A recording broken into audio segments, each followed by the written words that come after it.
সর্বপ্রথম ছেলেটা এখান থেকে যাইতেছে গাড়ি সহ, আমরা এখানে দাঁড়ায় রয়েছি। তারপরে ছেলেটা ও আব্বা ও আম্মা কই চিল্লি করতেছে, বলতেছে আমাকে বাঁচাও আমাকে বাঁচাও। তারপরে এখানে জাম পড়ছে, আমরা সিনজিটা ধরছি, 3 জন পালাই গেছে সিনজি থুয়ে, আর 2 জনকে আমরা ধরতে পারছি। একটার মধ্যে দেখছি আমরা টিপসুরি আছে, কেসি আছে, আর গাঞ্জা আছে। ওরা হচ্ছে যে মাদক ব্যবসায়ী যত সম্ভব, ওরা ওই জন্য ওই ছেলেটারে চুলাইতেছে। লালপুল থেকে আসতেছিলাম, লালপুল থেকে যে মোড়ে আছে, মোড়ে সিএনজিতে উঠছি অবলগে। ওরা বলে যে ভাই আসেন যাবো, আমি নগদ দেওয়ার জন্য ভাড়া বের করছিলাম 20 টাকা, যে আমি আড়তের সামনে নামবো, আড়তের সামনে থেকে নেমে আবার টাং রোড যাবো, টাং রোড থেকে শান্তি রোড যাবো। তো ওরা সিএনজিতে তুইলা কিছুটা আসার পর বলে যে তোর লগে কি আছে, মাল আছে? আমি বলছি ভাই আমার লগে কিচ্ছু নাই, আমি রাজমিস্ত্রি কাজ করে এনে বাসায় যাইতেছি। পরে আমার গলায় ছুরি ধরছে, পরে ওরা 5-6 জন ছিল, সবাই মারা, মানে পুরা মাথা গাল মুখ সব জায়গায় ঘুষাঘুষি করতেছিল। দিয়ে আমার মানে মুখ চাপে ধরছে, আমি কথা বলতে পারতেছিলাম না, দিয়ে সেখানে কথা বলতেছিলাম। একটা ছেলেকে এখানে আনি মারধর করছে রাস্তার প্রতিমধ্যে, চিন্তার উদ্দেশ্যে তাকে মারধর করে এখানে জনতারাতে ধরা খাইছে। জনতারা আমার অফিসে আনছে, এখন আমার অফিসে রাখা হয়েছে। ফেনী থানার আমাদের কর্মকর্তা ওসি সাহেবকে জানানো হয়েছে, উনি খোঁজ পাঠাচ্ছে। তবে আমরা বলবো প্রশাসক খুবই কট্টর, এইভাবে প্রতিনিয়ত সিএনজি ভর্তি লোক থেকে সাধারণ মানুষকে চুরি ডাকাতির সাথে চিন্তা হচ্ছে। গত পরশু দিন আমাদের পাঁচগাছি ইউনিয়নে রতনপুর বিউলি পথে 2 সিএনজির উপরে আক্রমণ করে তারা বিভিন্ন লোকদের সাধারণ মানুষ থেকে তার টাকা হাতে নিয়েছে, মারধর করেছে।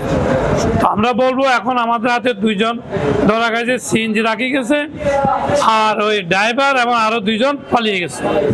চা খাওয়া অবস্থায় ছেলেটা মুখ বাইর করি, ও ভাইয়া আমার বাসান করতে এরা মুখ চাবি দড়িয়ে লাইছে। আর এবার আমরা ঠিক করে দিছি যে এই সিএনজিটা ধরেন কইছি। আর এবার সামনে দিয়ে জাম পড়ছে, সিএনজিটা ধরা খাইছে। তখন 2 জন দাইছে আর 2 জন ধরা খাইছে। জি জি ফ্লাইওভারের নিচে কি নাম এর কি নাম?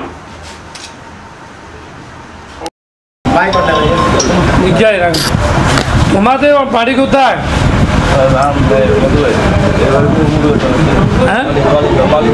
ধনুতনের মধুয়াই। হলো সিএনজিতে আসছিলাম, আর তোমার লগে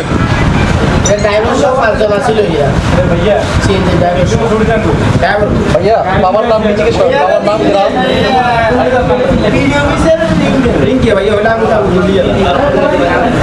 এখনো পলো আসলে তোমার বাপের নাম কি? পিতার নাম কি? আব্দুল গেরাম মধু ভাই। তোমার গেরাম, আসসালামু আলাইকুম। ভালো আছেন নি ভাই? ভালো আছেন নি? আচ্ছা ভাই, আমরা একটু কষ্ট দিয়েছি ভাই। পাঁচগাছিয়া থেকে সিএনজি ভর্তি 4-5 জন লোক একজন ছেলেরে দেখছে, হাতে ধরা খাইছে। এখন আমার পাঁচগাছিয়া আমার অফিসে আছে, আপনি একটু দয়া করি পাঁচগাছিয়া না পাঁচগাছিয়া বাজারে মজালে পরে দিয়ে পাঁচগাছিয়া বাজার একটু দয়া করে পাঠান। আচ্ছা, এখন তোমাদের লোকের 5 জন আছে, ওরা কি করে? আমরা তোমাদেরকে মারবো না খিলাবো না, আমরা একটু সরে যান, ছবি তুলে সত্য কথা বলো। তাহলে তোমাদের এখানে কাউন্সিলর কন, চেয়ারম্যান কন, মেম্বার কন, নেতা কন, আমরা তাদের খবর দেব। আর না হলে আমরা তোমাদের বসেন হাতে কেমন? হ্যাঁ, তোমার কি কারণে তাকে